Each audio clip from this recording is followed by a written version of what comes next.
Olá, eu sou Silvia Vinhas. E eu sou Malu Mota.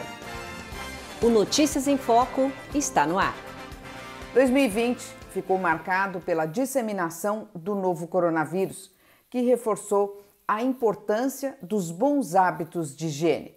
Lavar as mãos se tornou uma regra seguida por bilhões de pessoas e, por vezes, até de forma obsessiva, ali o dia inteirinho lavando as mãos. Mas veja, é uma ação simples que pode salvar vidas e se popularizou no início da pandemia com tutoriais pela internet. E nesse processo descobrimos que nem todos sabiam como lavar as mãos da forma correta. Os hábitos de higiene comuns, como tomar banho todos os dias, só se popularizaram no início do século passado. O professor Ricardo de Carlo conta um pouco da história dos hábitos de higiene. No mundo ocidental europeu, a preocupação com a higiene era muito ligada aos romanos na antiguidade. Os romanos gostavam muito de tomar banhos públicos, tinham preocupações com águas quentes, em trazer água de lugares distantes nos seus famosos e incríveis aquedutos, ter um sistema de esgoto e um desenvolvimento hiper interessante de urbanização. Mas passou o tempo, veio o período medieval e aí os europeus abandonaram em grande medida questões de higiene básicas, como até mesmo se lavar com água corrente. A escassez no fornecimento de água levou as populações medievais a deixarem a higiene de lado. Doenças graves como a peste bubônica e a peste negra se alastraram pelo continente, deixando milhares de vítimas. Os hábitos só melhoraram quando os europeus chegaram às Américas e viram de perto o sistema organizado pelas civilizações indígenas. Quando os europeus tiveram contato com a cidade de Tenochtitlan dos astecas, por exemplo, ficaram impressionados. Por quê? Porque a cidade era extremamente bem organizada, com coleta de esgoto, com água distribuída, muito bem urbanizada. As cidades medievais europeias não eram nem perto disso. No mundo moderno, os europeus eles continuam a estabelecer péssimos hábitos de higiene. O banho era recluso a alguns momentos e os perfumes ganharam força. É curioso nesse sentido que acredita-se, muitos médicos daquele cenário, de que havia defesas naturais no corpo que precisavam ser mantidas e que a higiene poderia atrapalhar isso. Até o século XVII, a higiene dentária também era deixada de lado. No famoso quadro de Leonardo da Vinci, a Mona Lisa esboça um leve sorriso. Os quadros eram as fotografias daquela época e nenhuma imagem mostra a boca aberta. Os dentes eram escassos ou bem estragados. Então, o cuidado com a higiene, apesar de alguns momentos da história ter se mostrado extremamente importante e significativo, é um cenário recente. A preocupação em criar sistema de água, sistema de esgoto. Sabemos que ainda em alguns lugares do mundo sistemas de esgoto são precários, inclusive em nosso país. Essa é uma explicação histórica de uma problemática que ajuda a disseminar doenças, a estabelecer em última instância problemas significativos no mundo de hoje. Portanto, lembre-se muito bem, higienizar as mãos, higienizar o corpo, cuidar da higiene é uma necessidade para você e também para a sociedade. Isso desenvolve a vida social, isso valoriza as pessoas e isso, sobretudo, faz com que as doenças não se propaguem. Fica a dica para todos nós. Pela história, precisamos aprender para fazermos melhor no futuro. E os últimos meses de 2020 foram momentos de adaptação às novas rotinas e também de muita reflexão. Um bom livro se mostrou a companhia ideal para quem seguiu em isolamento e algumas obras importantes até ajudaram a entender esse momento que atravessamos. Pois é, Malu, epidemias, pragas e até catástrofes foram descritas por autores em diversas épocas. A educadora social e mediadora cultural Viviane Luiz fala sobre o papel da literatura em tempos de pandemia.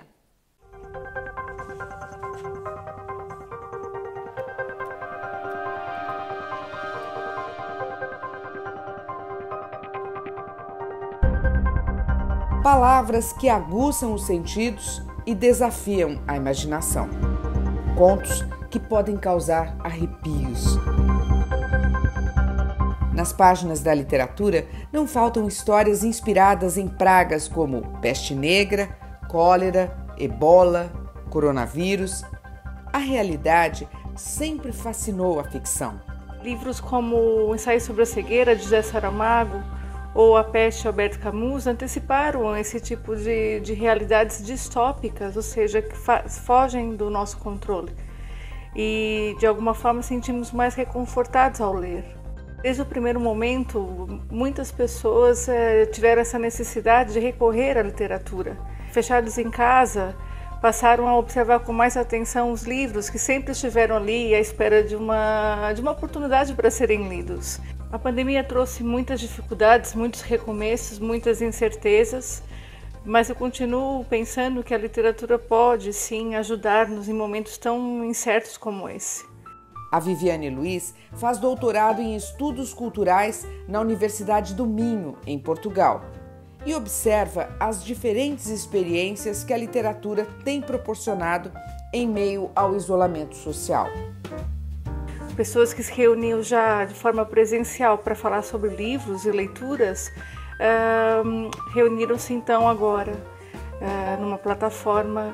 E a experiência foi muito interessante e marcante, eu diria. São os clubes de leitura online, não é?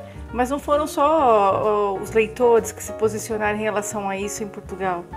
Também temos outros exemplos, por exemplo, profissionais de saúde que decidiram, como forma de carinho e também de tratamento, por que não, de uma forma terapêutica, ler poemas aos seus pacientes em leitos de vários hospitais em Portugal. Também, por outro lado, tivemos pessoas anônimas que escreveram poemas e tiveram o desejo que esses poemas fossem recebidos por profissionais de saúde. Sim, numa troca intelectual, sim, é uma troca intelectual, mas é uma troca, acima de tudo, afetiva e, por que não, de sobrevivência. Sobreviver como personagens de um livro que refletem um mundo pós-pandemia. Mas quais serão as narrativas daqui para frente? Que histórias iremos contar? Há um autor português, o Bruno Vieira Amaral, que disse que a ficção agora é de alguma forma acessória.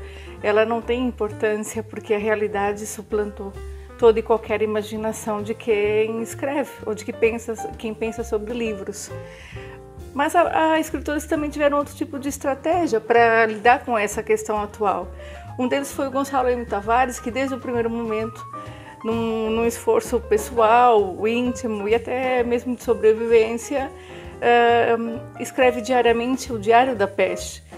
O nome já é bastante sugestivo, né? Um diário que de alguma forma reúne fragmentos de várias partes do mundo, de histórias que ele ouve, que ele lê, que as pessoas enviam, e assim criou um novo hábito, um novo ritual para quem precisa ler nesses tempos de pandemia.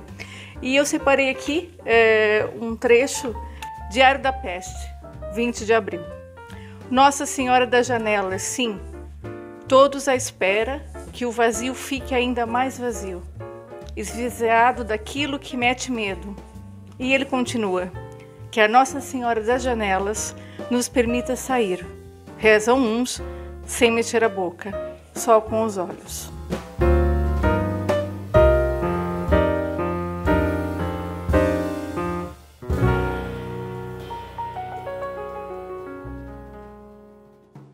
E aqui cabe uma informação. O Gonçalo Tavares não foi o único a fazer um diário sobre a pandemia, não. O filósofo italiano Franco Berardi também publicou ensaios sobre esse período no site de uma editora inglesa. Nos textos, o italiano reflete sobre como a pandemia da Covid-19 pode ser um ponto de inflexão nos modos de viver e produzir das últimas décadas. Os textos do filósofo estão reunidos no livro Extremo, Crônicas da Psicodeflação, lançado no Brasil pela editora Ubu. Novas relações sociais focadas no distanciamento social e sem demonstrações calorosas de afeto. Isso é o que temos visto desde o início da pandemia. Para milhares de novas mamães, a quarentena coincidiu com o período de reclusão que permite cuidar de um recém-nascido. O Guilherme nasceu no dia 26 de março, logo no início da quarentena no estado de São Paulo. A pandemia mudou os planos do casal. Nas primeiras semanas, a gente meio que não sabia porque as notícias eram meio desencontradas, né? Então era sempre assim, tipo, na próxima semana vai ser a pior semana. E, tipo, a gente estava no 9º mês da gestação, então nossa cabeça ia a mil, né? A gente é pai de primeira viagem, né? A gente falou, a gente não vai saber cuidar de uma criança assim, recém-nascida. Vamos para casa da sua mãe. E aí, por conta da epidemia, os pais, a mãe da Marcela, os avós dela moram lá, eles são um grupo de risco. A gente ficou super preocupado de ir para lá, e aí cancelamos, viemos para casa. E com isso, parece que foi uma mudança. Você só em vez de ir para lá, você veio para cá. Mas na verdade foi muito difícil, né? Porque a gente não teve praticamente ajuda nenhuma, né? As visitas não são apenas capricho. A ajuda da mãe, por exemplo, é um apoio prático e emocional para a mulher que acaba também de se tornar mãe. A falta de avós nas primeiras semanas com o bebê significou uma proximidade maior com as tarefas do dia a dia. Tem sido sensacional. Eu acho que tem outros pontos bacanas, assim, né? Tanto eu estou acompanhando o crescimento dele, quanto a gente estreitou bem o laço, de estar bem próximo. Esse isolamento, de certa forma, nos deu bastante privacidade para a gente poder aproveitar e, sabe, errar, enfim, curtir o começo da vida do Guilherme de uma forma bem plena. Assim. Mãe da Violeta, a Ana Virgínia Balussier também passou a quarentena do puerpério em isolamento por causa do vírus. Todo mundo fala que esses primeiros 40 dias, que é o chamado a quarentena da puérpera, da mãe que acabou de ter o seu filho, são os mais difíceis. O vírus era muito novo ainda, a gente sabia pouco sobre ele, não sabia os efeitos de um recém-nascido e também a gente já sabia que os idosos eram muito afetados. E por mais que a gente soubesse que as crianças eram um pouco mais imunes ao poder da Covid, ainda era muito incerto. Eu não ia de forma alguma expor a minha bebê recém-nascida a isso. Então a gente teve uma política rigorosa de se isolar completamente. Eu fiquei 40 dias sem sair de casa. Sem ajuda externa, Ana Virgínia e o marido descobriram sozinhos cada nuance da pequena Violeta. Eu e o meu marido, Victor, a gente foi obrigado a descobrir tudo sozinho. A gente descobriu tudo, desde como fazer a nossa filha parar de chorar, até discernir todos os chorinhos diferentes, quando um choro era fome, quando um choro era frio ou calor, ou cólicas, que é muito comum o bebê ter cólica nessa fase. E a gente teve que descobrir isso tudo sozinho. Os relatos das madrugadas insones viraram livro. Em Talvez Ela Não Precise de Mim, Ana Virgínia descreve o período em quarentena e as dúvidas sobre o futuro em meio à pandemia e ao puerpério. Eu escrevi durante as madrugadas, sobretudo, e a ideia que eu tive era expurgar um pouco de mim tudo o que aconteceu, todas as dificuldades e as delícias também. Além das dificuldades de lidar com as sutilezas dos recém-nascidos, os novos pais relatam preocupações com a sociabilidade dos bebês ao fim do período de isolamento. Será que ele vai estranhar as pessoas? É uma situação de incerteza que quando você está com um neném, a pior coisa do mundo é ter a incerteza. Mas não tem muito o que fazer, né? A gente não sabe como é que vai ser. O bebê nesses primeiros dias, o bebê não tem muita noção ainda de quem é quem. E basta o pai e a mãe para ele. Então acho que dói mais na gente e nos avós e nos tios e nos primos não conhecê-la do que para ela. A Violeta, recentemente, ela esteve com a pediatra, né? E ela fica muito de boa mesmo, assim. Então isso me leva a crer que o fato de estranhos, do mundo não ser estranho a ela, eu gosto de acreditar que ela não será afetada por isso.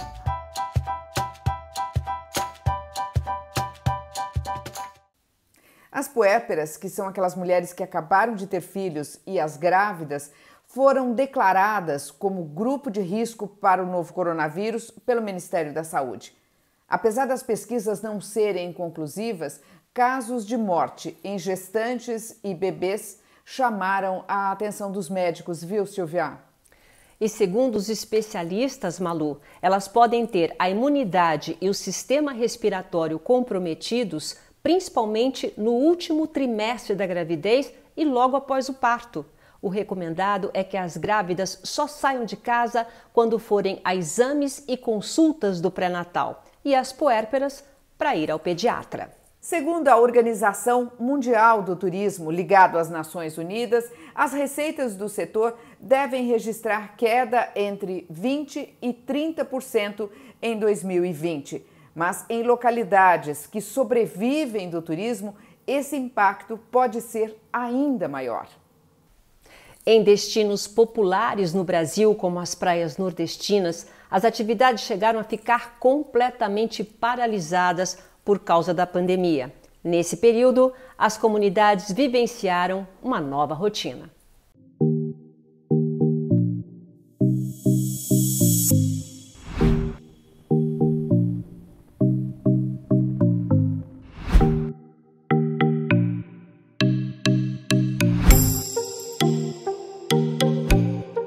Antes da pandemia, Jijoca de Jericoacoara, ou simplesmente Jeri, vivia um momento de expansão turística.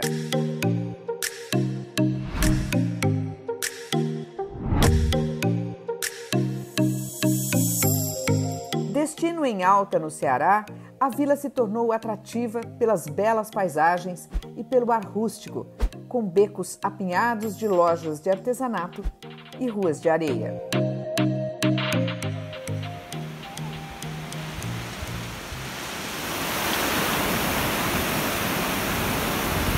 Mas o fluxo de turistas foi interrompido no dia 19 de março, quando um decreto municipal proibiu a entrada de visitantes.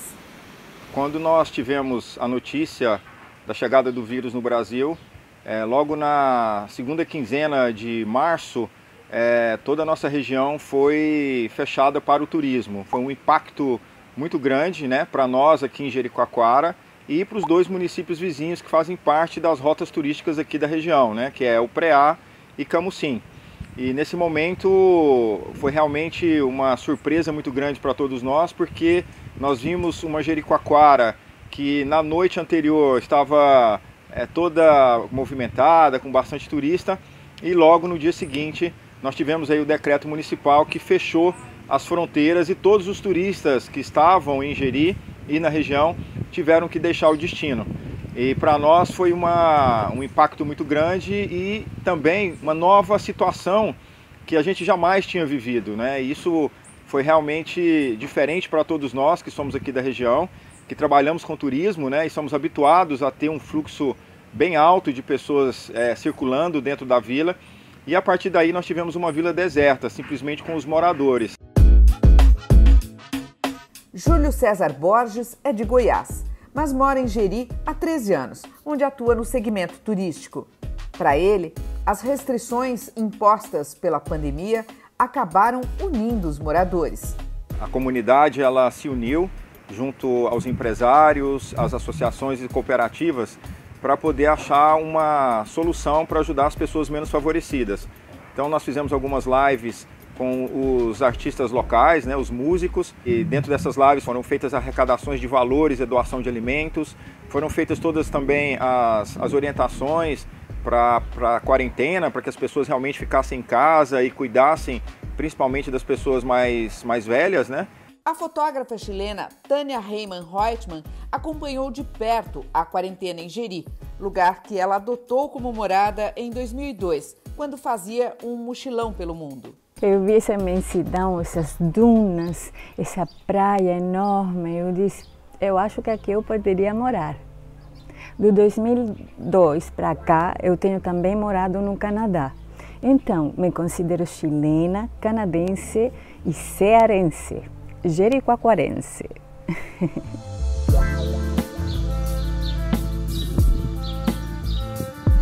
Tânia conta que a pandemia mudou a rotina e resgatou as raízes de Jericoacoara, que até a década de 1980 sobrevivia da pesca. Jeri sempre foi uma vila de pescadores. Voltamos a ver nessa quarentena os pescadores indo para o mar cotidianamente, procurando o pão, o peixe para as famílias deles, comercializando, doando. Estamos vivendo da nossa grande riqueza, que é o mar.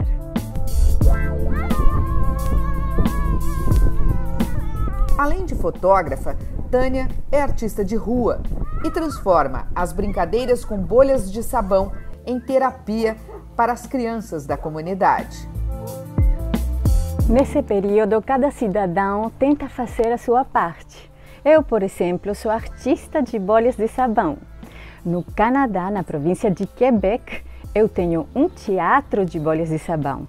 No Brasil, eu tenho sempre feito trabalho voluntário com crianças.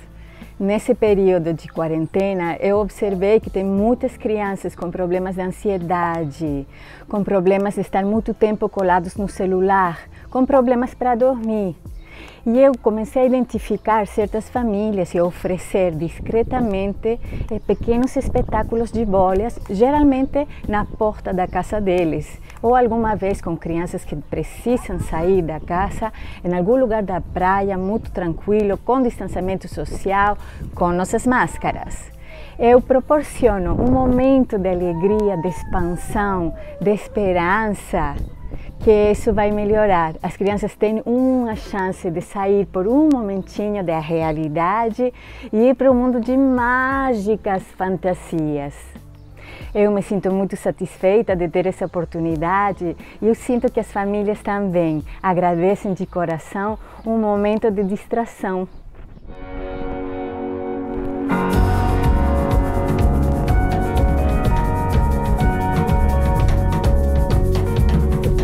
Que sopra forte e carrega as bolhas de sabão é uma das atrações de Jericoacoara, considerada uma das praias mais bonitas do mundo.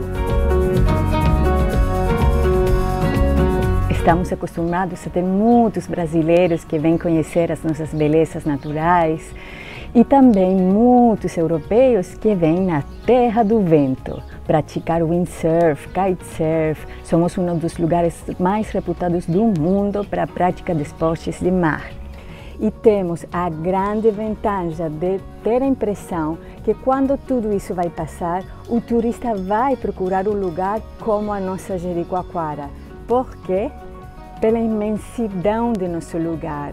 São grandes extensões de dunas, grandes praias e as estruturas vão permitir evitar aglomerações. Então temos certeza com as medidas de segurança e higiene que estamos tomando em Jericoacoara que vamos ser um destino procurado pelas condições nesse novo período da história da humanidade. Todas as famílias, né, as empresas e inclusive o próprio destino já estão se adequando a esses novos protocolos que a gente vai ter que seguir, né? A higiene vai ter que ser muito mais intensa, o cuidado com a aglomeração, até que a gente consiga uma vacina e nós possamos voltar à nossa vida normal. E com certeza esse novo momento, né, vai chegar para que a gente possa realmente voltar a ter Jericoacoara e o destino como era antes, né? Um lugar vibrante, bonito, alegre, com pessoas se divertindo e a gente realizando os sonhos, que é o mais importante.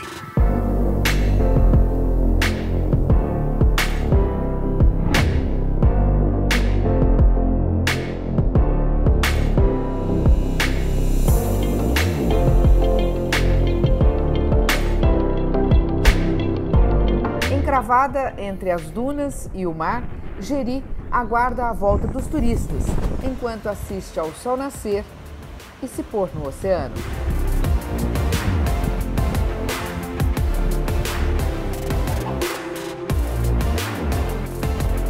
Um lugar onde o isolamento não é apenas uma necessidade, é um privilégio.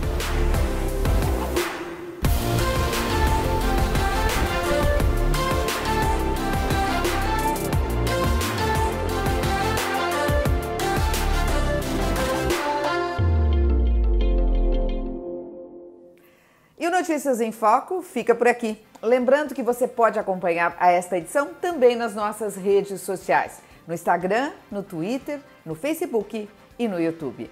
E nós encerramos hoje com o clipe do cantor Laurent Picasso. O Santista apresenta a música Clichê, um pop romântico que fala das sensações de estar apaixonado. Até a próxima. Não tem um dia que eu não pense em você. Não tem um dia que eu não queira te ver. Não tem uma hora que eu fique sem pensar. Me encontrei em você, me vi no seu olhar. Seu abraço me traz paz. Seu sorriso me faz te querer mais. Seu jeito encaixa com o meu. Você é o melhor presente que a vida me deu.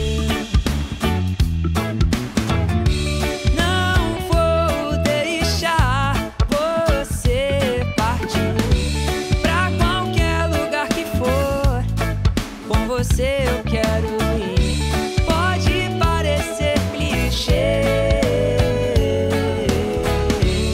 mas eu adoro amar você. Como uma onda no mar e o sol pra iluminar. Sem você nada existe, sem você fico sem ar.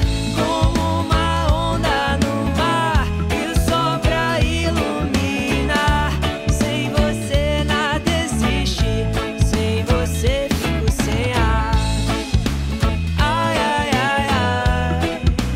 Ai, ai, ai, ai.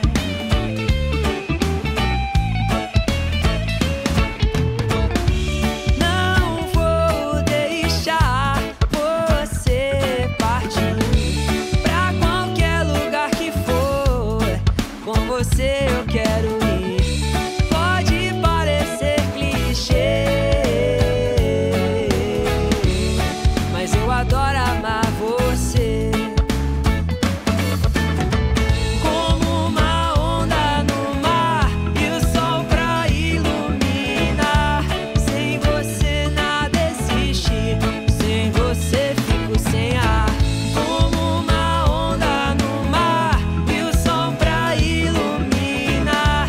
Sem você nada existe, sem você fico sem ar. Ai, ai, ai, ai. Ai, ai, ai, ai. Sem você nada existe, sem você fico sem ar. Ai, ai, ai, ai. Ai, ai, ai, ai. Sem você nada existe, sem você fico sem ar.